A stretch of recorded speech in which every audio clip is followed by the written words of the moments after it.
Dear students, welcome to my channel. आज का हमारा टॉपिक है concept of third order determinant और वो समझने के बाद हम उसके ऊपर बेस्ड कुछ एग्जांपल्स देखेंगे। तो आइए लेक्चर स्टार्ट करते हैं। तो सबसे पहले समझते हैं कि थर्ड ऑर्डर डिटरमिनेंट क्या होता है।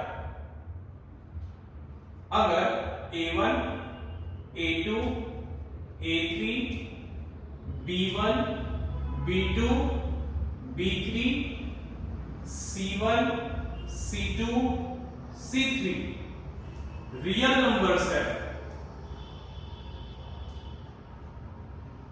तो हम थर्ड ऑर्डर डिटरमिनेंट को कुछ इस तरीके से लिख सकते हैं। Determinant of a1, a2, a3, b1, b2, b3, c1, c2, c3।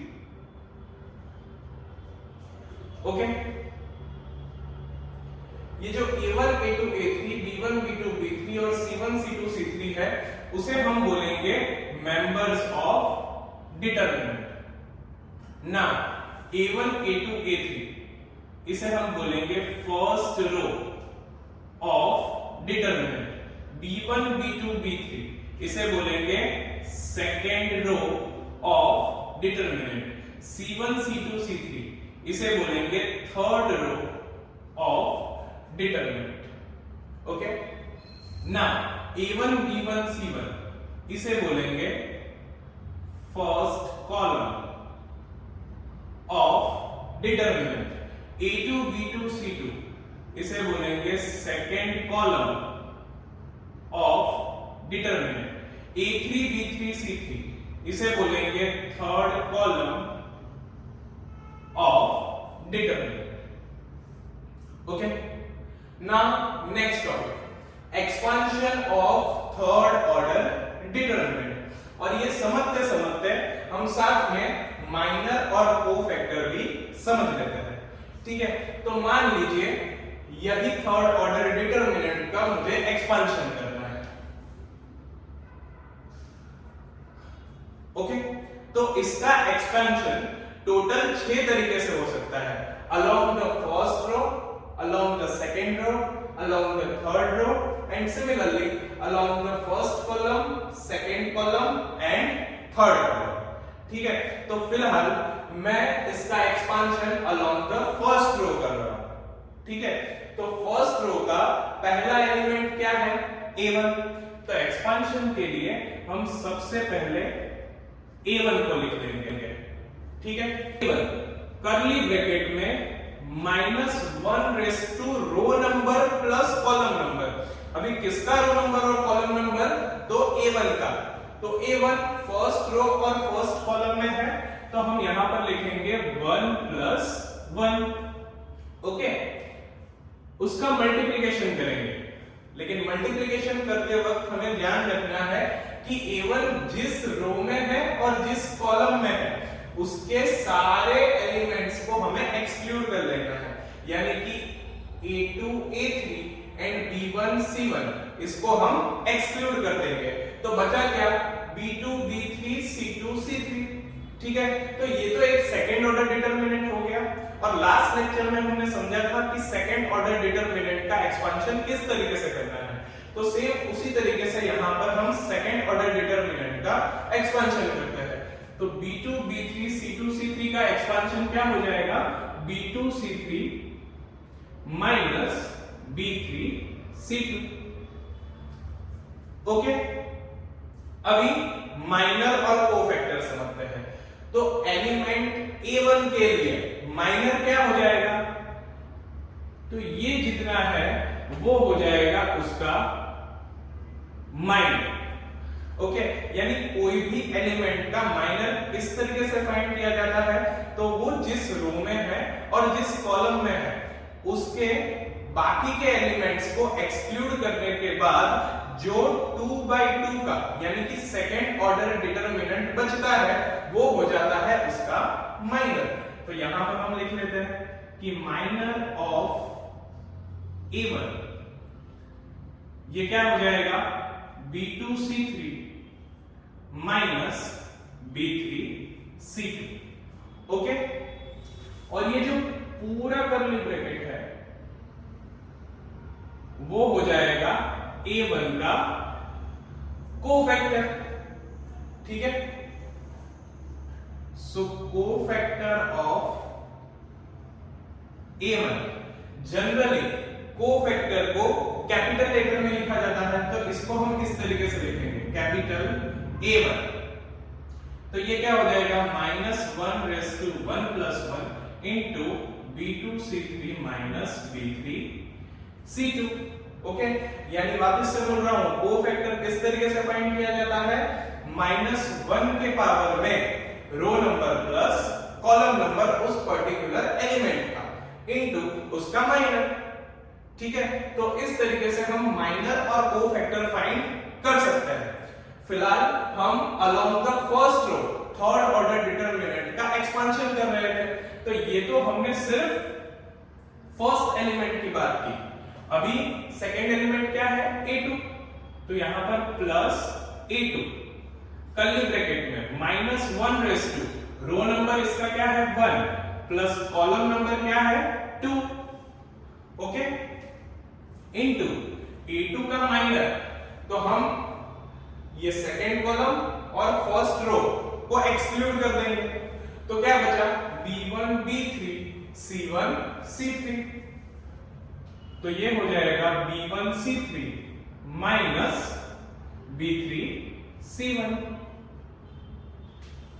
Okay, तो सिमिलरली हम यहां पर लिख सकते हैं कि माइनर ऑफ A2 ये हो जाएगा B1 C3 minus B3 C1 and cofactor of A2 यानी कि कैपिटल A2 ये हो जाएगा -1 + 2 इंटू उसका माइनर यानी कि B1 C3 minus B3 C1।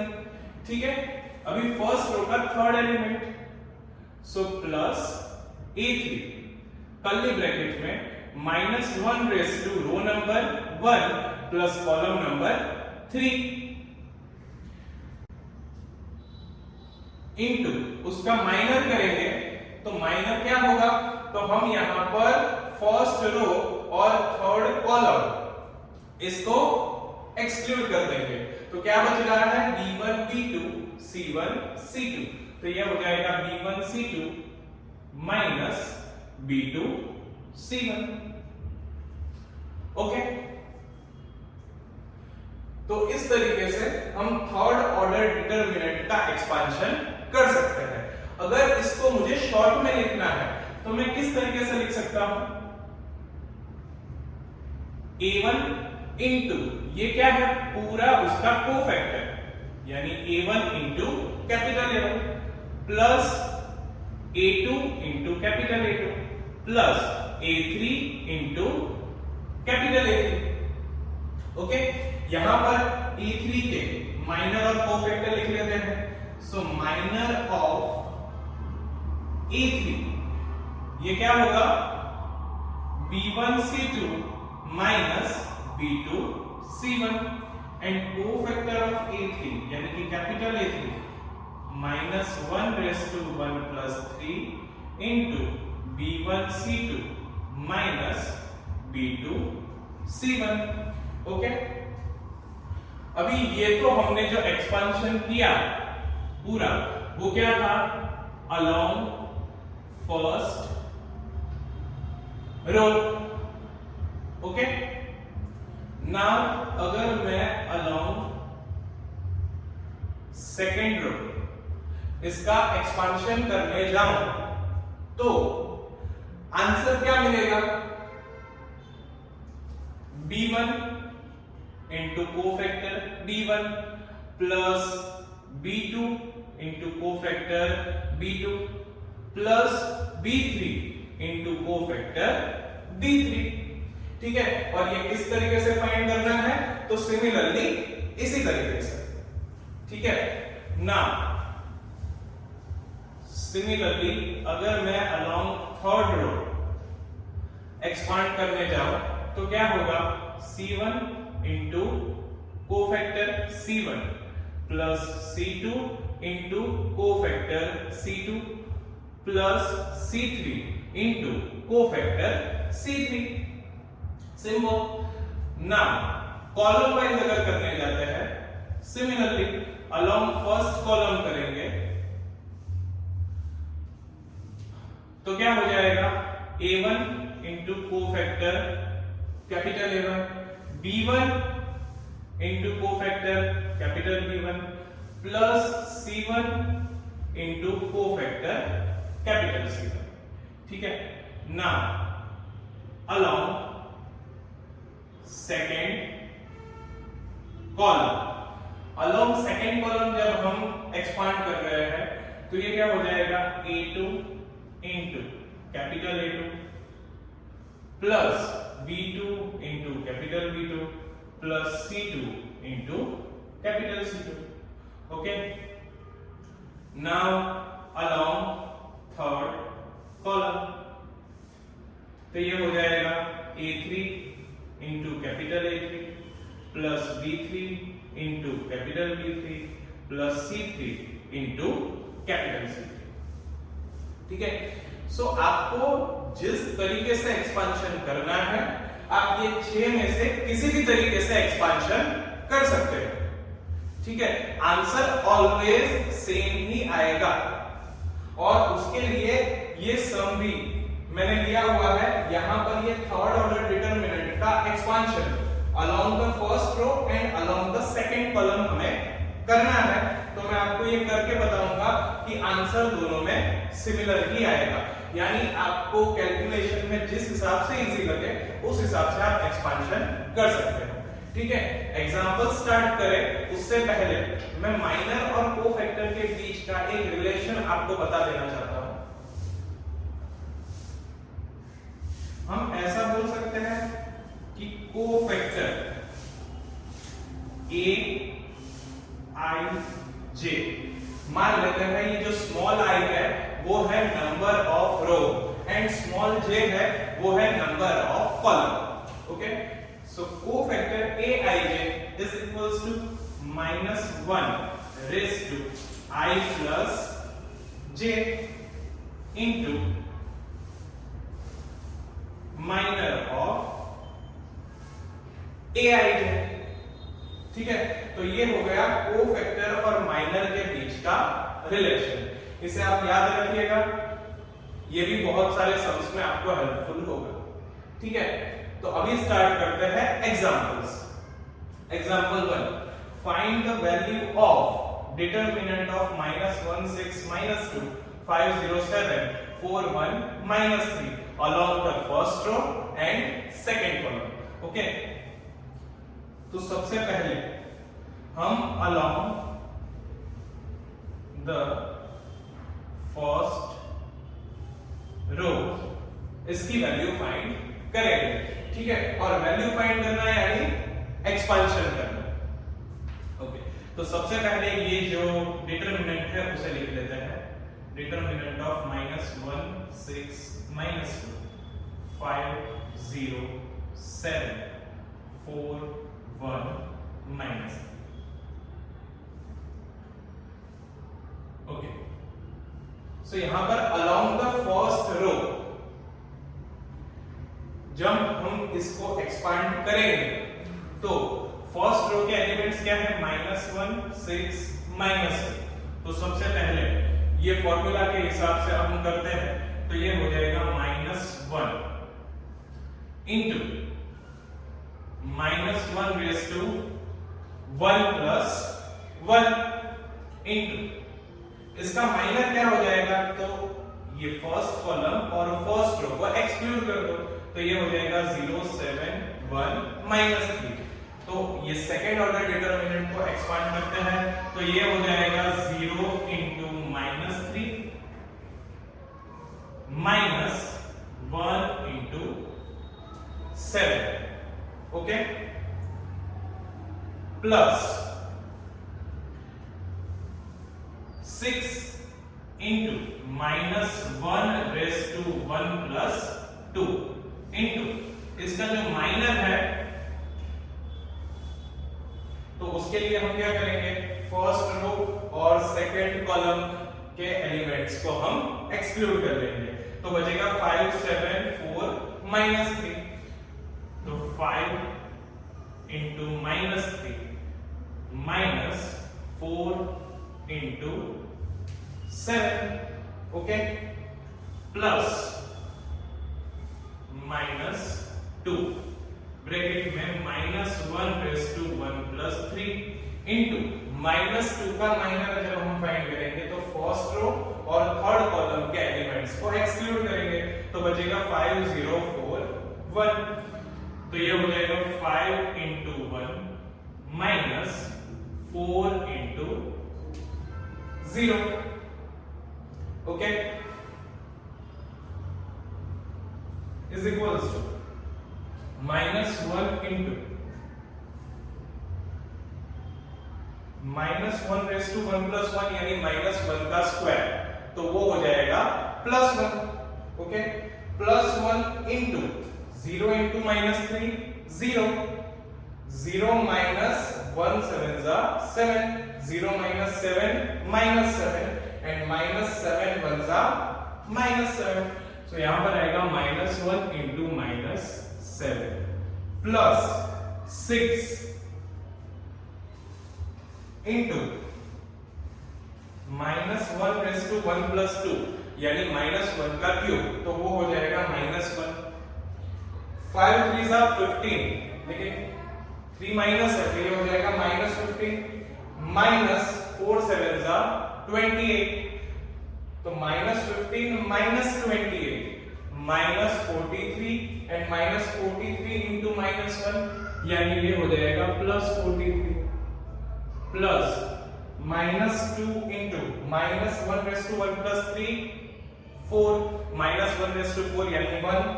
now 5 ones are 5 -4 into 0 0, so 5 ones are 5 is equals to -1 into -7 7, 43 6 are 258 -2 5s are 10, so 258 plus 7 265, 265 minus 10 यानी कि 255, ओके। तो जब हमने अलोंग द फर्स्ट रो इसकी वैल्यू फाइंड की तो वो हमें 255 मिली। अभी along the second column find करते हैं।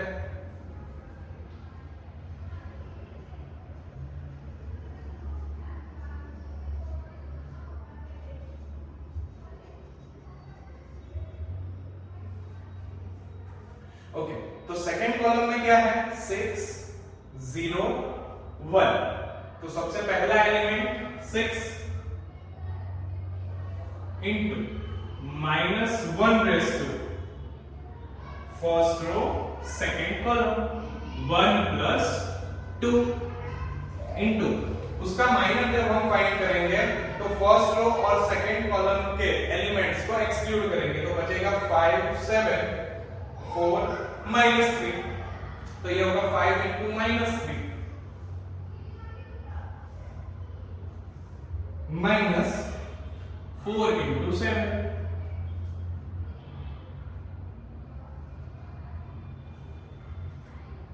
plus 0 into -1 raised to second row second column 2 plus 2। 0 के लिए हम सेकेंड रो और सेकेंड कॉलम के एलिमेंट्स को एक्सक्लूड करेंगे, तो बचेगा -1 -2 4 -3,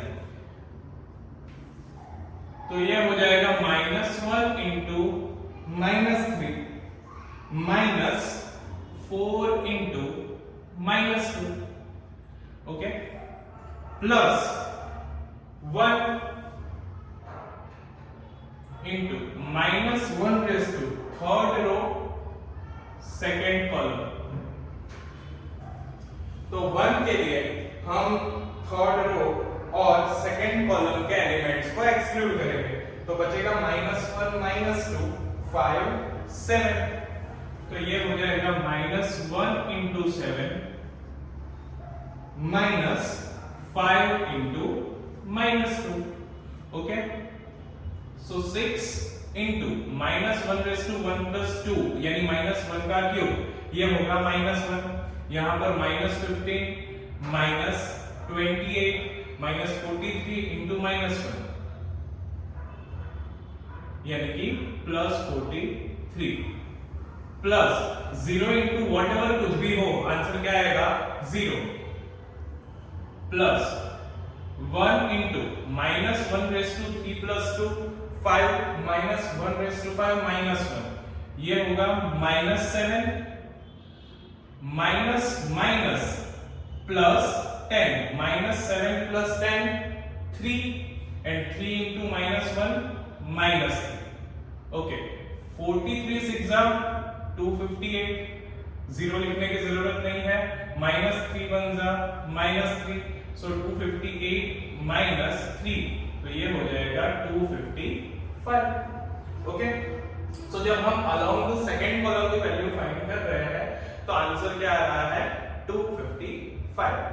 यानी कि आप 6 में से किसी भी मेथड से, किसी भी फॉर्मूला से थर्ड ऑर्डर डिटरमिनेंट का एक्सपेंशन करोगे, आंसर ऑलवेज सेम ही आएगा. Okay, now next example, solve the following equation. First, determinant of a1 minus 2 4 4 2 1 3 1 is equals to 0. Okay, तो यहां पर हमें a की वैल्यू फाइंड करनी है, तो हम अलोंग द फर्स्ट रो यहां पर एक्सपेंशन कर रहे हैं. So a into minus 1 raise to 1 plus 1 into 4 1 जा 4 माइनस 3 2 जा 6 plus 1 into minus 1 raise to 1 plus 2 4 1 जा 4 माइनस 2 1 जा 2 plus minus 2 into minus 1 raise to 1 plus 3 4 3 जा 12 माइनस 4 1 जा 4 is equals to 0. So a into minus 1 का square 1 into minus 2, तो ये हो जाएगा minus 2 plus 1 into minus 1 raise to 1 plus 2 minus 1 का cube minus 1 into 2 minus 2 plus minus 2 into minus 1 raise to 4 plus 1 into 8 यानी कि 8 is equals to 0. So minus 2a minus 2 minus 16 is equals to 0. So minus 2a minus 18 is equals to 0. So minus 2a is equals to minus 18 सामने जाएगा तो plus 18. So a is equals to 18 divided by minus 2. So a is equals to minus 9. ठीक है, तो जब भी ऐसा बोला है कि सॉल्व द फॉलोइंग इक्वेशन, यानी आपको यहां पर जो अननोन वेरिएबल दिया है उसकी वैल्यू इस तरीके से फाइंड करनी है. ठीक है, सिमिलर एक और एग्जांपल देख लेते हैं. यहां पर हमें दिया हुआ है determinant of x 2 3 5 0 7 3 1 2 is equals to 30. Okay, so यहां पर भी हम along the first row expansion कर सकते हैं, लेकिन एक चीज समझो, अगर हम अलोंग द सेकेंड रो या फिर along the second column expansion करते हैं तो कैलकुलेशन छोटी हो जाएगी, क्योंकि एक जगह एलिमेंट 0 है, तो 0 इंटू अगर हम कुछ भी कर रहे हैं तो आंसर 0 होगा. तो आपको ये चीज ध्यान रखनी है कि अगर कहीं पर 0 दिख रहा है तो पर्टिकुलरली वो रो या फिर वो कॉलम से एक्सपेंशन करिए. ठीक है, तो मैं यहां पर along the second row expansion कर रहा हूं. So 5 into minus 1 raise to 2 plus 1 into 2 2s are 4 minus 1 3s are 3 plus 0 into minus 1 raised to 2 plus 2 x into 2 2x minus 3 3s are 9 plus 7 into minus 1 raised to 2 plus 3 x into 1 x minus 3 2s are 6 is equals to 30. So 5 into minus 1 का cube minus 1 into 1 यानी कि minus 1 plus 0 into whatever कुछ भी हो answer 0 plus 7 into minus 1 raised to 2 plus 3 यानी कि minus 1 into x minus 6 तो minus 1 को जब हम यहाँ पर अंदर मल्टीप्लाई करेंगे तो ये हो जाएगा minus x plus 6 is equals to 30. Now 5 into minus 1 minus 5 0 लिखने की जरूरत नहीं है minus 7x plus 42 is equals to 30. Now 42 minus 5 37 और 37 प्लस है जो सामने जाएगा तो minus so minus 7x is equals to 30 minus 37. So minus 7x is equals to minus 7. So x is equals to minus 7 divided by minus 7. So x is equals to 1. ठीक है, तो इस तरीके से हम थर्ड ऑर्डर डिटरमिनेंट के examples को solve कर सकते हैं. आई होप ये लेक्चर आपको अच्छी तरीके से समझ में आ गया होगा.